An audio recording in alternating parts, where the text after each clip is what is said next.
اللہ سبحانہ تعالیٰ نے مختلف صورتوں میں متعدد مقامات پر اپنے حق کے بعد سب سے زیادہ حق والدین کا بیان فرمایا۔ ایک جگہ پر فرمایا گیا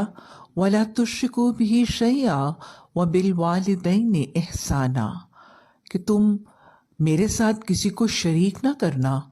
اور اللہ نے اپنے بعد کس کا حق بتایا؟ کہ والدین کے ساتھ احسان کرنا۔ قرآن میں والدین کے ساتھ معاملہ جہاں بھی بتایا گیا ہمیشہ احسان ہی کے الفاظ بیان کیے گئے۔ With parents, nothing short of Ehsan is mentioned in the Quran۔ احسان کا مطلب ان کے حق سے زیادہ، اپنے فرض سے زیادہ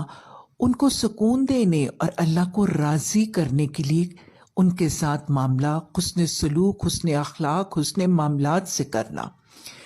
کیونکہ یہ دنیا میں وہ رشتہ ہے جو یقینی طور پر محسنوں کا رشتہ ہے۔ اور جب یہ محسن ہیں اور ہم ان کے احسان مند ہیں تو انہیں حسین تحفوں میں سے جو ایک بہترین تحفہ ہے، حدیث میں آتا ہے نا کہ جو بہترین تحفہ ایک مومن دوسرے کو دیتا ہے وہ دعا کا تحفہ ہے، تو اپنے والدین کو جو ہمارے محسن ہیں ان کے ساتھ احسان کرنے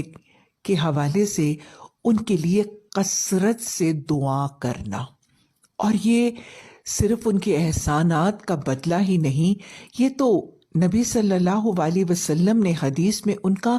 حق بھی بتایا۔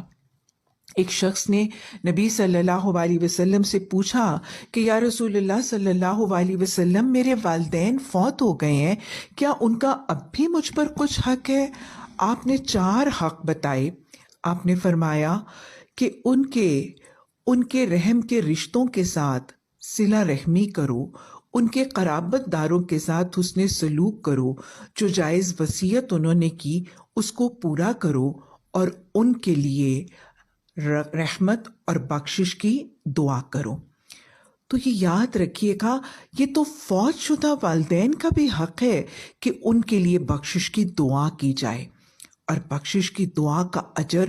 والدین کو اتنا بڑا کر کے دکھایا جاتا ہے کہ حدیث کے مطابق جب والدین اس دعا کو دیکھتے ہیں اور پوچھتے ہیں کہ یہ ہماری کون سی نیکیوں کا اجر ہے، تو ان کو بتایا جاتا ہے کہ یہ پسماندگان اور وارث جو آپ کے لیے بخشش کی دعائیں کرتے ہیں یہ ان دعاؤں کا اجر ہے۔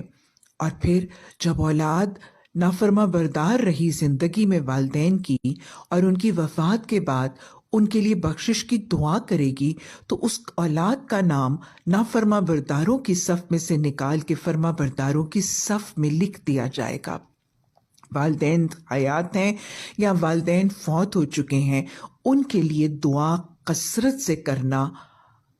اللہ نے بھی سکھائی، اور نبی صلی اللہ علیہ وسلم نے ان کا حق بنا کے ہمیں سمجھایا۔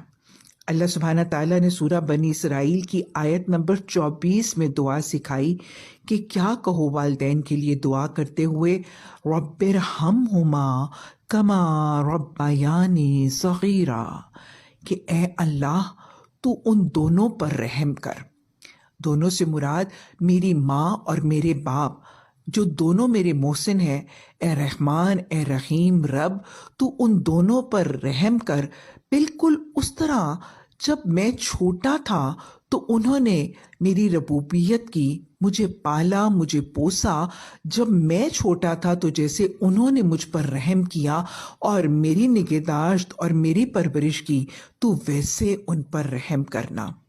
جیسے وہ مجھ سے محبت کرتے تھے ویسے تو ان سے محبت کرنا، جیسے وہ مجھ پر مہربانی کرتے تھے تو ان پر مہربان ہو جانا، جیسے وہ مجھ سے شفقت اور آسانی کرتے تھے ویسے تو ان سے شفقت اور آسانی کرنا۔ یہ ان شارٹ مفہوم ہے اس دعا کا،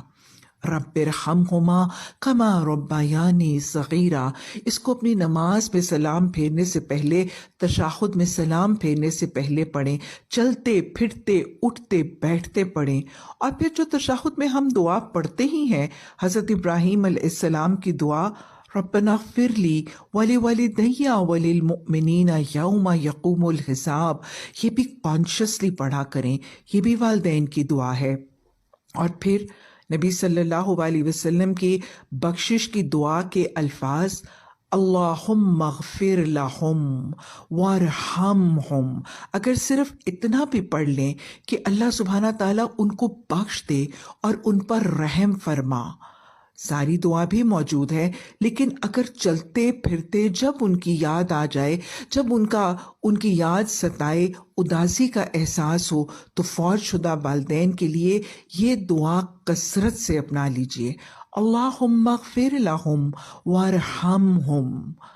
کیونکہ صرف ہما مت کہیے، ساس اور سسر بھی تو والدین ہیں، اپنے دونوں ماں باپ اور اپنے شوہر کے دونوں ماں باپ، ان چاروں کو جمع کر کے اللہم اغفر لہم کا صیغہ استعمال کرنا بہترین اور ایک جامع دعا ہے۔ اللہ سبحانہ تعالیٰ ہماری دعائیں ہمارے ان محسنوں کے حق میں قبول فرما اور ہماری کمیوں کوتاہیوں کو درگزر فرما، اور اللہ ہماری دعاؤں کی وجہ سے ہمارا نام نافرما برداروں کی صف سے نکال کر فرما برداروں کی صف میں شامل فرما۔